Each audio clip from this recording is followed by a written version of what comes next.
What's up, guys? Welcome back to another episode of Daring is Fishing. As you can see, this is the video that I told you guys about, the final boat reveal video. I know I've already fished out of it on my channel, but I wanted to show you guys today exactly what all we did to rig this aluminum bass boat up. You guys know what brand it is, but yeah, so here's what all we're gonna do. We'll jump into this cool edit right now.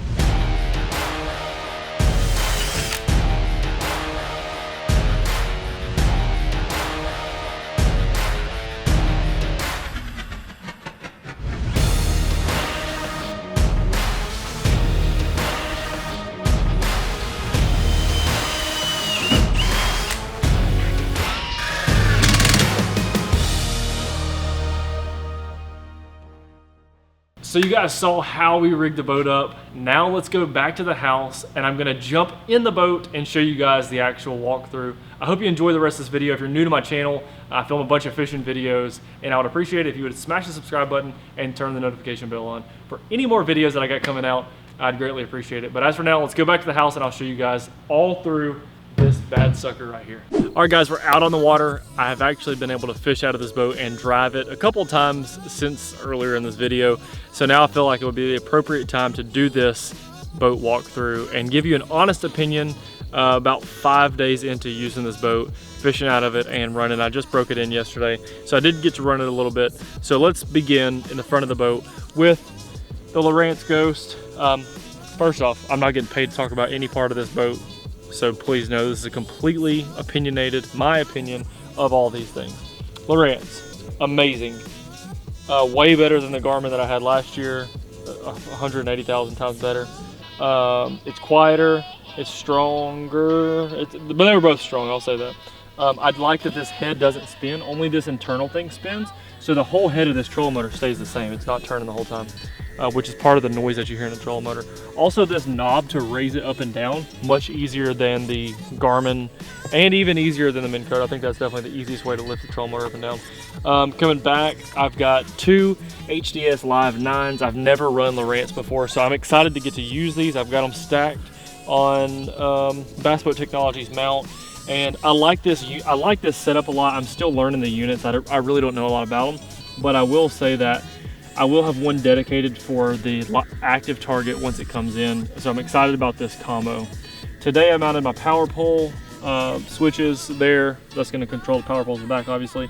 And then this thing, this is one of the coolest things that I've ever put on a boat. And honestly, this is something that I've always thought about having on a boat, like since I was a kid, but I knew we couldn't put it on my Pawpaw's boat because his boat was too nice. If you've already seen this far, you know what it is, but I've got a light bar attached to that switch right there, and it's also on a switch on my dash, so you can see she's bright. I don't know the lumens or whatever, but it's a blue water LED light, and it's on a ram mount.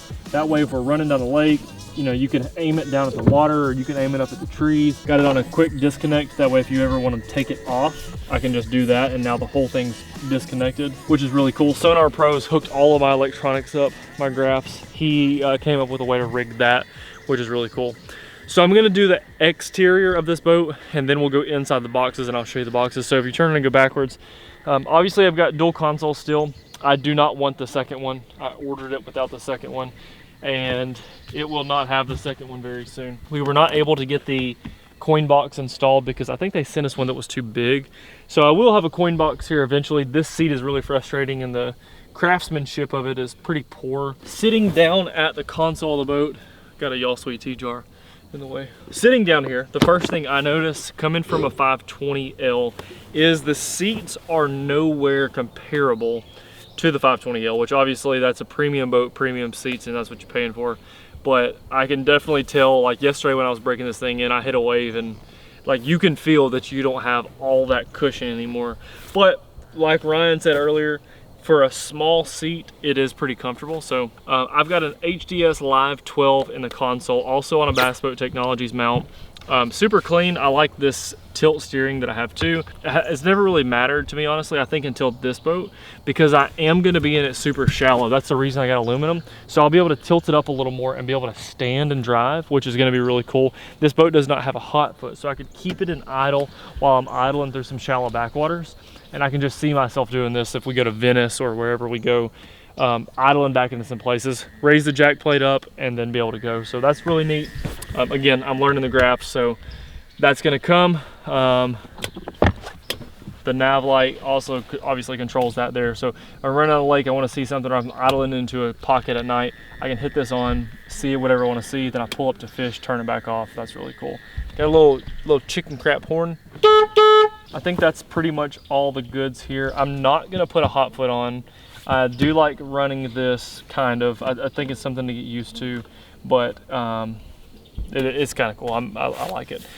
Again, that console is going to come out of the way, so it won't be there. This is kind of dumb in my opinion on this boat. I think this is a really dumb box. I mean, it's not waterproof by any means, because it's like this box is just sitting on the ground. So if this carpet gets wet, the inside gets wet, so because it travels through that carpet.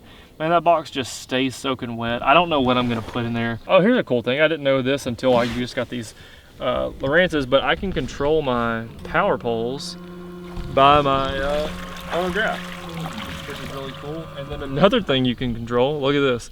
If you click on trolling, course lock, how gangster is this? You can legit control the trolling motor by my graph. That's kind of a random but really cool feature. So going back to the back, obviously I've got the twin power pole blade 8-footers on a mounted to the side of the Atlas hydraulic jack plate. It's a 6-inch jack plate with a 150 Mercury Pro XS gas saver. This is a very light setup, so it's gonna save gas, I'm hoping. I haven't been able to really burn much gas yet, just breaking the boat in. So I'm still new to this boat. I like the layout. A couple things before we dive inside the boat. The layout wise, I wish that, so everyone who's seen this boat has said how big the back deck is.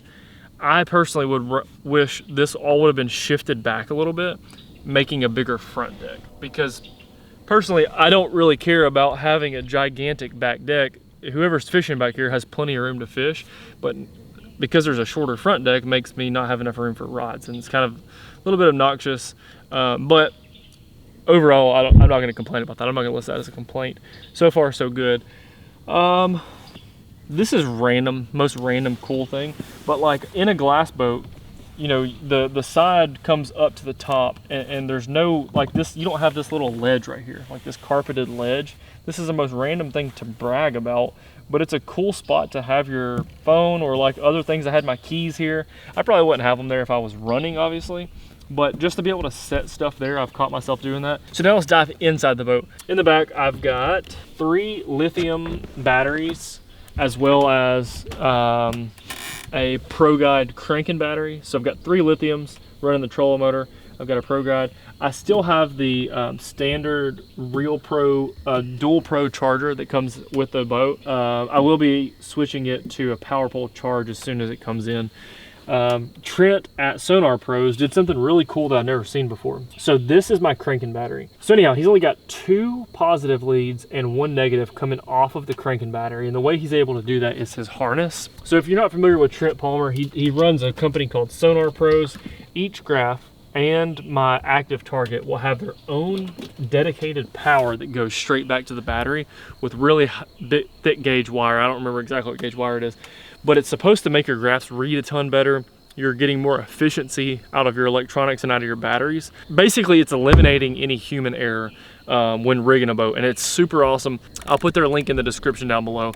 That way you can go check out Sonar Pros if you want to. Again, y'all sweet teeth in the way. All right, so in this box, this one's the same as that one, so I'm not gonna show both of them, but I've got some tackle in here. This boat, unfortunately, does not have a lot of storage, and so I'm having to be a little bit more creative. Obviously, it's a smaller boat and it's aluminum, so I'm okay with accepting that it's just smaller boat, so it's not gonna have as much storage.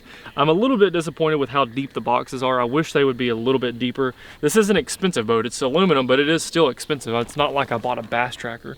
So I expected a little bit higher quality when it came to the insides of the boat, and I'll show you a little bit more about that up front. But for what I've got here, you know, I'm coming from a 520, so coming to this is a lot shallower of a box. And I also fished recently with a guy who had Luke Duncan has an Express. His boxes are a ton bigger than these, so it is what it is. I'm not going to complain about that, but that is a check on the cons side. So I've got my tackle in there, and then in this box is the live well. I haven't got to use it yet. I do like that it's a, you know, it's a really long one. For when we go red fishing in Venice, I can pull this out, fill the live well up with ice, and then now we can have a huge space to put our redfish in. And this is a pretty big live well.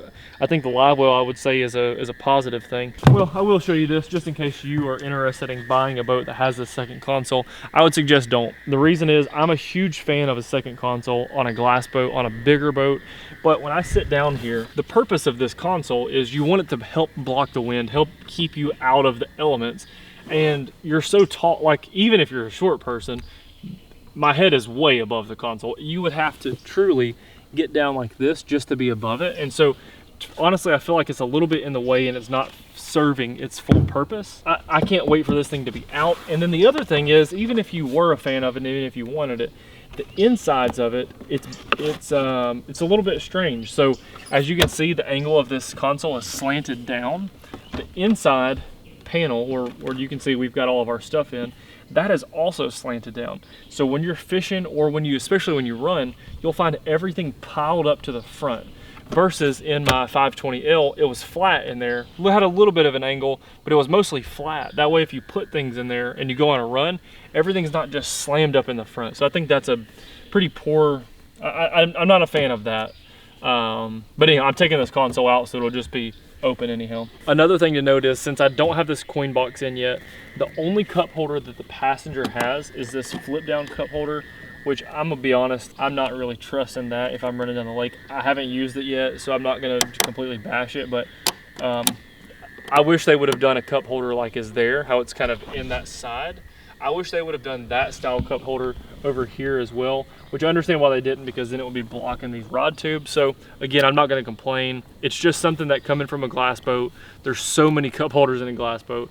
Coming to this boat, there's not any, and we've already noticed that just setting things around. Opening the latches, obviously this is a cheaper boat, so they're going to use cheaper components. The latches is definitely one of them. This is a strange situation because this is the rod box. This box goes back further, but it's like it's too much further. So now I just figured out how that these boxes would stand this way, but it's not very deep, so you can't put a lot of tackle in. And then it is a rod box, so like you want to put your rods here, but if you put rods here, then you have to put tackle in this. So I'm having a really tough decision on where to put my tackle at. This box also gets really wet. That's another thing, is like this box leaks bad. So since this box does get a lot of water in it, I'm kind of confused on whether or not to store my tackle in there or my rods.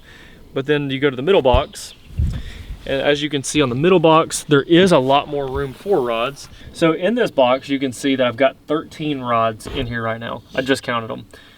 I could probably fit 2 more, so I'm gonna say this has a max of 15 rods, which is a pretty good bit of rods. You know, I'm used to a little bit more because I'm in a glass boat, but again, I'm not gonna use that as a comparison. I do know that Luke Duncan had, I think maybe 30 rods or 40 rods in his boat. Like, he had a ton of rods. He has a 21-foot Express, so it's not 100% comparing apples to apples. So I'm taking that into consideration, but 13, 15 rods, you know, is what it is. If you use this for tackle, the strange thing is, in between these 2 dividers, you can't put a lure lock box or a Plano box sideways, which is what in all the other boats it is. So if you store your tackle in this box, you can't do them this way. You would have to store them this way inside, which again, I'm not complaining about that. I just feel like if it could have been the other way. You could, if these dividers were scooted out a little bit wider, these boxes could fit in perfectly and it would feel a lot more like a glass boat. I just added this TH Marine stuff today to be able to hold tackle. So that's that. Those are kind of cool. That's the lure manager system and a foam tackle holder by TH Marine.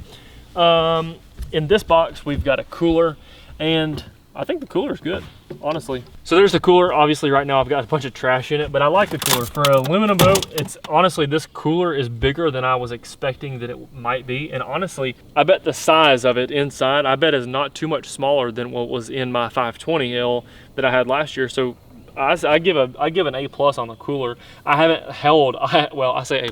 I haven't held any ice in it yet, so I don't know if it's an actual functional A+, but the size of it is key.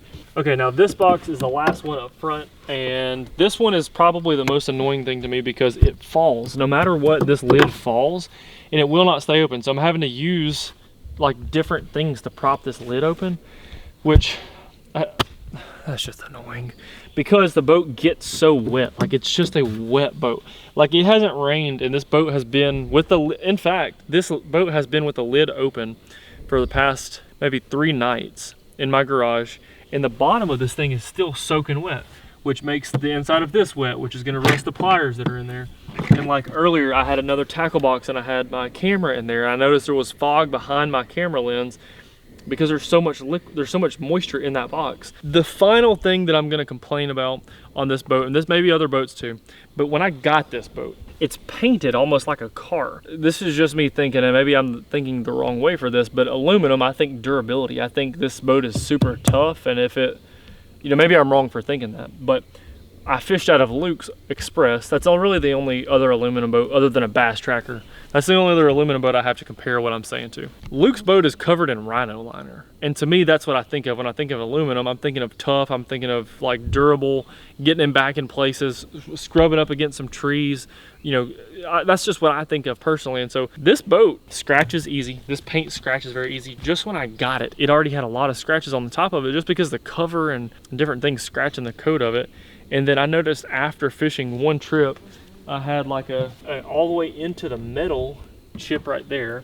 I think I bumped into a boat dock, and there's like a huge gash on the bottom, and it's just regular wear and tear. I'm already seeing huge things on. Earlier today we were filming. I dropped it was metal. It was one of those Tackle Titans. I dropped it. It bounced on the carpet, and it hit that, and then it fell on the ground. I was standing right here, so it wasn't a big drop, but it like completely chipped the paint, and like it's down to metal now. All right, guys, one last part that I forgot to mention, and a very important part of a bass boat is how does it run? How does it handle rough water? How fast does it go?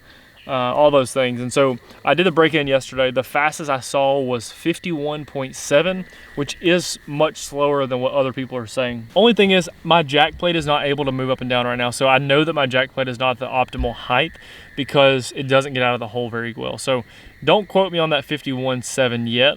Let me get a couple of trips in. I have to get the jack plate set up, but the steering wheel is plastic, so we weren't able to pull the steering wheel off to put the dual trim. Blah blah blah, a lot of other stuff I won't bore you with the details of, but basically I can't control the jack plate right now. I will very soon. After that, I'll give you the full speed tour so you can come back later and check on that. Rough water did really well. Actually, it did very well, to be dead honest. I broke the boat in at Gunnersville, hit some rough waves, hit some big stuff, and it handled it very well, much better than I thought it would. The one thing that I was not expecting is turning this boat. So it's a pad boat, but it does not have a pad like a bass boat does, like a fiberglass boat does. So I was going into a creek and I tried to turn, and I straight up smashed. It was one of those little buoys. It didn't really do anything. Actually, I hit it right where I was, so it didn't even do anything at all.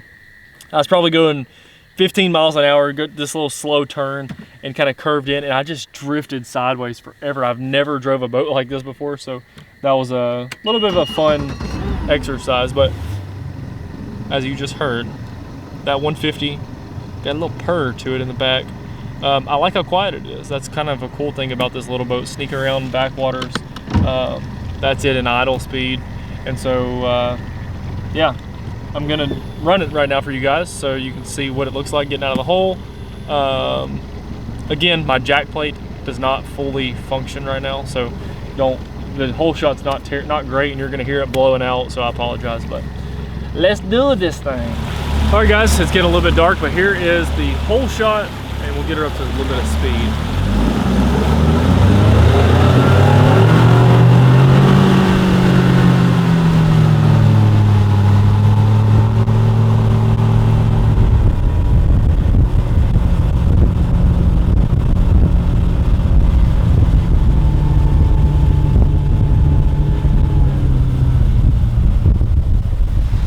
One last thing to note on this boat that is a little frustrating. If you've got the same problem, please comment this down below if you have this boat.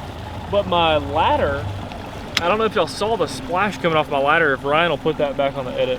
The ladder is sticking outside of the spray of water. I'm gonna take that to my dealer and see if there's a way to move it, but the problem is it's into aluminum, like it's drilled through, so I don't really know how they're gonna be able to move that, but hopefully they have a solution. Maybe go into a smaller ladder or a altered ladder would fix that problem. But anyhow, I just wanted to show you guys what it was like running the boat. Now back to the video. So in closing, I've said a lot of bad things. I've said a lot of good things. I'm speaking my honest truth. I have no reason to lie. I'm not getting paid by anybody on this boat to tell me to tell you why you should like this boat better than the next. I'm not getting paid by Express to keep bringing their name up in this video either. That's just the only 3 metrics I have. I've been in an Express 21 footer with a 250. I've been in a bass tracker that's probably $10,000. So I've been in both ends of the spectrum. I think that mine is in the middle. I think that's fair to say. I do see a little bit more of a bass tracker in this boat than I wish I saw. That's just my honest answer. If I was you and I was looking to buy a 198P, I would honestly do my due diligence, maybe check Vexus, maybe check Express. I don't know the other brands or who you would be interested in, but I think I would probably check those, see if I could go back and do it. Overall, if I had to give this an honest grade of a 1 to 10, I'm thinking this is gonna fall somewhere in that 7 range. Maybe a little lower, maybe a little higher, depending on the day. I think the fishing platform is pretty nice. I've been able to fish with 2 guys easily. We're fishing with 3 guys this weekend, so that'll be kind of the big test. But yeah, not too disappointed. There's some things I wish were tweaked, and if those little things would have been tweaked, I feel like this boat could be an 8 or 9 out of 10 pretty easily. But definitely gonna love this boat, and there's one thing for sure: I'm gonna film a ton of videos. I'm gonna make a lot of memories and have a lot of fun. And to me, that's the most important thing about fishing and being outdoors, is being able to share it with your friends, share it with your family, teach new people. And that's my favorite thing about having a YouTube channel, is I get to do all of that out of this boat, and I'm very excited about that this year. So thank you all for watching this video. I hope you learned something. I hope you got to see the inside of my boat. Hopefully I'm going to tweak it a little bit more as the year goes on and explain to you guys what I do love about this boat more and more. So again, thank you for watching the video. I hope I see all of you guys in the comments and in the next video. See you later.